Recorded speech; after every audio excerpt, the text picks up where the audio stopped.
Before we start this video, I would like to nominate Jay of Jay's Reviews, Frank the Game and Tank, and Liam Triforce to make a video response on their 5 most nostalgic video games. Haha, you guys have the burden of responsibility. But anyway, thank you guys so much for watching. I hope you guys enjoy the video.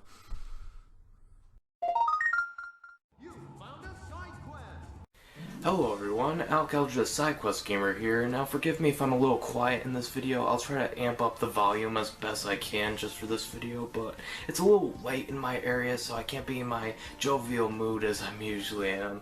But anyways, I was recently tagged in a chain video by my friend Paul Kelly of PK's Retro Reviews, and the topic of this video will be my top 5 nostalgic games. This will be a little unscripted, but I'll try my best to keep the flow going, and I'll try to edit out any repeats or long pauses. So here's how it's gonna go. I'm just not gonna go in any particular order. I'm gonna start with early childhood nostalgia to later nostalgia, because you can have nostalgic memories even in your late teens. It just depends on how long ago it was and how much sentimental you have with the said product. So without further ado, let's start my unconventional top 5 list. It's not really top 5, just think of it as 5 in order of chronology. This is not based on quality or anything. It's not in any particular order other than chronology in my life. Alright. Number 5, The Legend of Zelda Ocarina of Time. See, I have the cartridge. Something you kids will never have anymore because of the digital distribution age, but anyways, The Legend of Zelda Ocarina of Time. I first played it when I was like in 5th grade or something like that, so I remember like my dad had like a bunch of games that he got from his friend Larry, and it was like we had like over 20 Nintendo 64 games, although like this was like in 3rd grade, and a lot of these games were had pretty mature themes, so a lot of these games I didn't get to see until much later, and this was one of those that surfaced up in like 2 years, and because it was not really a familiar franchise like that Mario or anything like that. But when I first played this, I was like taken in. I mean, I had to tolerate the very long cutscenes with a Deku tree and whatnot, and I was like, oh, when do I get to play the game? When do I get to play the game? And why is he speaking this strange language, which later turns out to be like Old English? But when I finally got to wander around Kokiri Forest and get my sword and shield, it took me a few hours, but it was an incredible journey. I can't tell you how many hours I spent on this game on my first playthrough. There's a lot of frustrating stops in the road that I had to figure out without a guide, because internet was kind of forbidden except for my dad in my household back then, so I had to figure everything out myself, or talk to my friend Kurt about like tips and tricks on how to beat this boss or how to bypass this puzzle. So, The Legend of Zelda Ocarina of Time, it's a fun game. I mean, it does have some nostalgic value, and I will admit it does have some flaws, and it is not my favorite Zelda anymore, because I think this will only like barely break my top 5 favorite Zelda games, but it's a really good Zelda game, I will say. Number 4, Crash Bandicoot 2 Cortex Strikes Back. Now, when I got my PS2, the Slim model, like, I heard it could play original PlayStation games, so my dad, he went to visit my aunt, and, well, I had a cousin who used to play the PS1 all the time, and he gave away a few of his games. Anyways, I got the first Crash Bandicoot, and then after like a few months, I love Crash 1 so much, I had to get Crash 2. I paid $7 for this with my own money, and I was not disappointed, although when I first got this game, I didn't have the PS1 memory card, so all I could do was finish the game. So, it's a really good game. One of my favorite PS1 games of all time. Does nostalgia have anything to do with it? I don't know. I mean, I think it has made me tolerate some of the more dated elements, like some of the backtracking, but I was not afraid to admit it did have flaws in the review. Go check that out if you haven't. Crash Bandicoot 2, it is one of my favorites, and there's really nothing wrong I can find with it. I mean, there are some nostalgic games you played when you were a kid and thought were awesome, but then when you played them as an adult, they're not as good as you remember. But this one, it still holds up. It does have flaws, but they're flaws I can deal with. Number 3.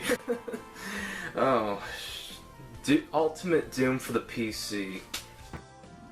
Okay, Doom, it's one of the more interesting first-person shooters. It took me a few hours to get into this because, like, the really old graphics, they took some getting used to. I kind of felt nauseous when I played for a few hours. Like, when my dad first let me play this, I'm like, it's got blood and guts. It should be rated M, but it's not. And my dad doesn't know it's supposed to be rated M. But my dad played this to death when we were toddlers, and I never even heard of video games. He used to hide in the basement and play this. And then, like, 10 years later, me and my sister inherited this. And, like, I think she likes it. My sister likes it. She thinks it's she thinks it's entertaining enough, even if it is dated, but I love this game. Although I will say the sequel is much better. But Doom, what can I say? I like shooting all the demons and stuff, absorbing the little bits of story it did offer in between chapters. Fun time, and does nostalgia have something to do with this? I don't know. I think my sentimental value, like my memories attached to this, maybe tolerate the graphics more, but I don't know. I know some people who just got introduced to this game a few years before, and they got used to the graphics real quickly, so I think this game holds up to a degree. Number 2. Okay, this is kind of a cheat because I've originally played Super Mario Bros. 3 on the Wii, but then I got it on the GBA port, so we'll just go with Super Mario Bros. 3, any version, but the All-Stars version, it's like I got it for the Wii like when I was in, 10th grade or something. Yeah, it was so much fun playing the Wii. We got that for Christmas, and along that, we got Super Mario All-Stars, which was like a 25th anniversary edition. It had like the original Super Mario Brothers, the Lost Levels, which was the real Super Mario Brothers 2. That was pretty much an expansion. Yeah, we'll get to that, like, for my 99th review. Yeah, we'll talk about that soon enough. But Super Mario Bros. 3 was the one that really grabbed my attention because it kind of played like New Super Mario Bros. But had a lot more charm than the DS game.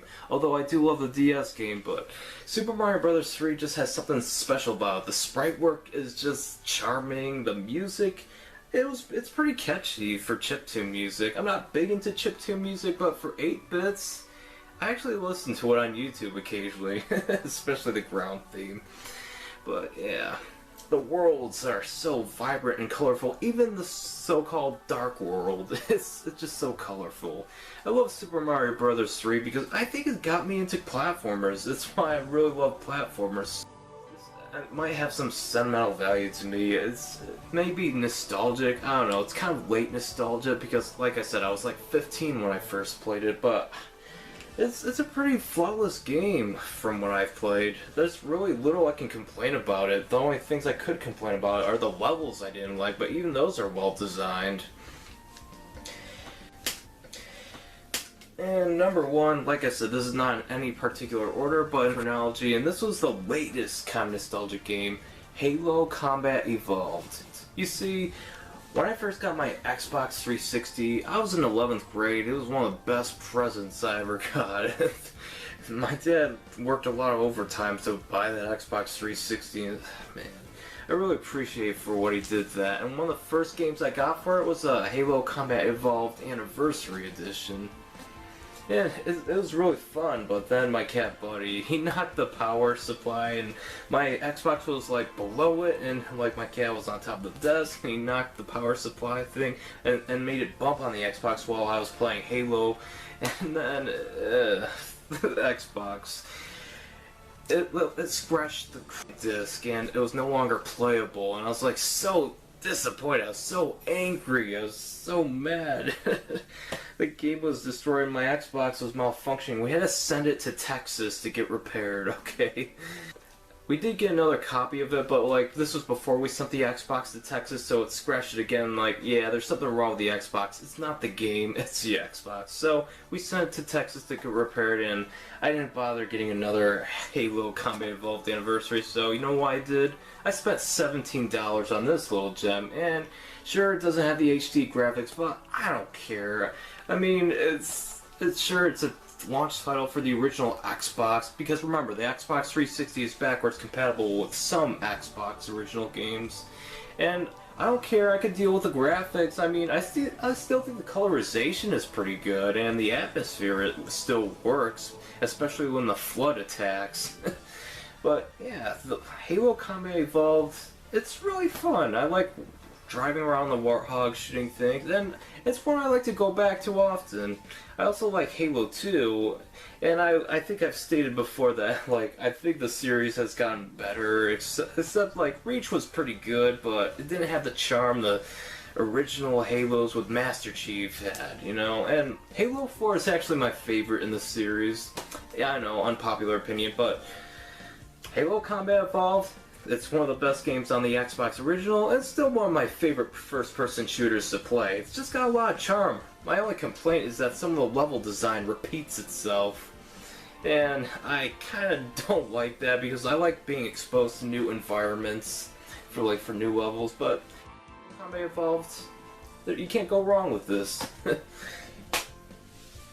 So, that's my 5 nostalgic video games with each stage in my life. And yeah, I try to do one per console because I have a lot of nostalgic PS2 and Nintendo 64 games, and oddly I don't think I had any PS2 games I wanted to show off because, well, a lot of them have not held up that well.